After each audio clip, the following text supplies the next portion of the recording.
Песня всегда была со мной. С детства. Вы даже на домре играете, мне сказали. Да. Можете показать? Так, с этой домброй очень интересная история, как говорится. Вот это рояль в кустах.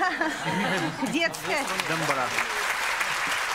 Это казахский национальный инструмент. Домбра в 1 классе, по-моему. Мне это сказали: Гульмира, ты выступишь? Какую песню? Вот такую-такую. А я говорю: можно я на домбре? А ты что, играешь? Я говорю: да, играю. Вот детство, да, какое?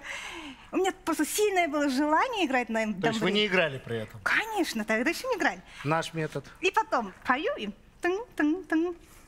А мама там сидит, хохочет. А потом я говорю: ну вы не даете меня в музыкальную школу, я хочу научиться. Так и моя мечта сбылась таким образом.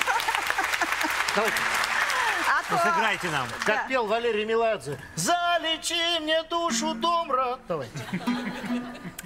Я сейчас пою народную песню о девушке, о ее красоте, о сватах.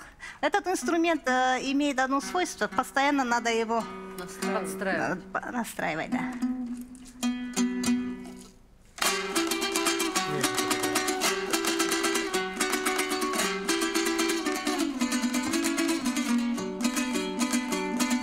Айналайын қарағым, қалшақсымай-ай, сала берме көзіңді-ай, әр жақсыға-ай. Сала берсең көзіңді-ай, әр жақсыға-ай, бәрі жақсы көрінер алғашқыдай-ай. Күміс қонған-ай, отта тұрған-ай, айналайын көзіңнен ашып жұмған-ай. Жекжаттарым-ай, бекзаттарым-ай, жекжат болып ауылға кел жатқаның-ай. Спасибо за такое